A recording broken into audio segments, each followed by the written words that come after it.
नमस्कार, न्यूज उत्तराखंड में आपका स्वागत है। मैं हूं आपके साथ अभिनय सिंह चौहान। उत्तराखंड में मंत्रिमंडल विस्तार की संभावनाएं एक बार फिर तेज हो गई हैं।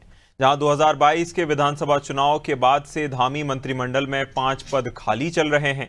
पहले 3 सीटें शुरू से रिक्त थीं। इसके बाद 2023 में मंत्री चंदन रामदास के निधन और मार्च 2025 में मंत्री प्रेमचंद्र अग्रवाल के इस्तीफे से कुल 5 पद खाली हो गए हैं। सीएम धामी के दिल्ली दौरे और विधायकों की बढ़ती मुलाकातों के चलते मंत्रिमंडल विस्तार की चर्चाएं जोर पकड़ रही हैं। जहां 2027 के विधानसभा चुनाव से पहले ये विस्तार राजनीतिक रूप से अहम माना जा रहा है। जहां भाजपा इसे आवश्यक कदम बता रही है, वहीं कांग्रेस लगातार सवाल उठा रही है कि इतने लंबे समय से रिक्त पद क्यों नहीं भरे जा रहे। जहां भाजपा के वरिष्ठ नेता और विधायक विनोद चमोली ने कहा कि जब भाजपा नेतृत्व उचित समझेगा तब इसे आगे बढ़ाया जाएगा, तो वहीं कांग्रेस के प्रदेश अध्यक्ष गणेश गोदियाल ने कहा कि मंत्रिमंडल का विस्तार अब तक क्यों नहीं हुआ, इसका जवाब बीजेपी सरकार को देना चाहिए। उचित समझेगा तब उस काम को आगे बढ़ाएगा। अब ये नेतृत्व को देखना है कैसे इसको आगे बढ़ाना है। नहीं, ठीक है, उसके आवश्यकता से इनकार भी नहीं किया जा सकता, लेकिन ये भी नहीं कहा जा सकता कि 5 पद खाली है तो काम नहीं हो रहा है। बहुत बड़े बड़े निर्णय हमारी इसी कैबिनेट ने लिए हैं और ऐसे निर्णय जिन्होंने पूरे देश की राजनीति को प्रभावित किया है, ऐसे निर्णय भी यहाँ पर हुए हैं। तो मैं समझता हूँ छोटा प्रदेश है, अगर छोटा मंत्रिमंडल है तो काम तो हमारा आगे बढ़ ही रहा है, काम पर उसका कोई दुष्प्रभाव मुझे देखने में नहीं आ रहा है।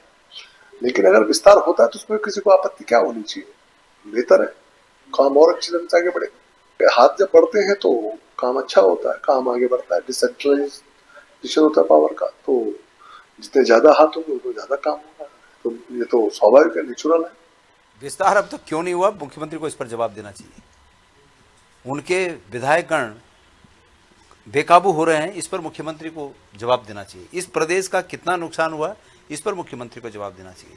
और इस प्रदेश में इतनी सीटों पर मंत्री पद खाली हैं, इसमें भी भ्रष्टाचार है, और वो इस रूप में है कि मुख्यमंत्री चाहते हैं कि सब विभाग मेरे पास रहें, और जब सब विभाग मेरे पास रहें तो उनकी मनमर्जी चलेगी, जो चाहेंगे वो करेंगे, वही हो रहा है। तो इसलिए भारतीय जनता पार्टी को अपना मंत्रिमंडल विस्तार करने से पहले इस बात की सफाई देनी चाहिए कि आज तक उन्होंने इस प्रदेश के साथ ऐसा छल क्यों किया कि मंत्रिमंडल में इतनी सीटें खाली हैं। और ज्यादा जानकारी के साथ सोनू सिंह सहयोगी हमारे साथ जुड़ गए हैं। सोनू, देखिए, मंत्रिमंडल विस्तार को लेकर पहले भी अटकलें लगती रही हैं, लेकिन इस बार क्या ऐसा खास है?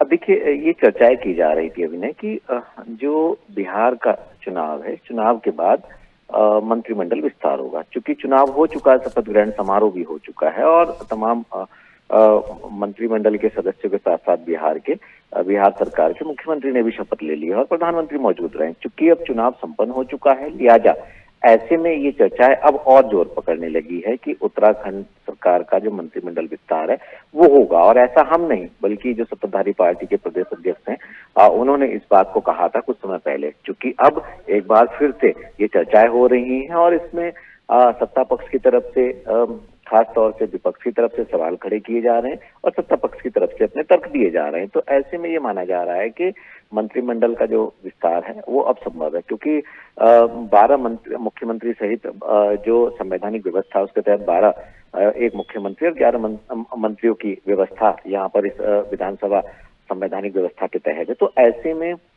5 मंत्री पदों का खाली होना ये अपने आप में ही एक सवाल है। और अब चूंकि 3 पहले से मंत्री पद के खाली थे और फिर एक मंत्री का, कैबिनेट मंत्री का निधन होना और एक का इस्तीफा होना, तो 5 पद जो हैं ये कब तक भरे जाएंगे, एक चर्चा का विषय बना हुआ। और इसमें सत्ता पक्ष की तरफ से, विपक्ष की तरफ से एक दूसरे पे आरोप भी लगाए जा रहे हैं और तर्क भी दिए जा रहे हैं। अगर सत्ता पक्ष की हम बात करेंगे अभिनय, तो खास तौर पे उनका ये मानना है कि हाथ अगर ज्यादा होंगे तो काम बढ़ जाएगा, काम और बेहतर होगा, जबकि विपक्ष की तरफ से अपने कई सवाल और तर्क हैं।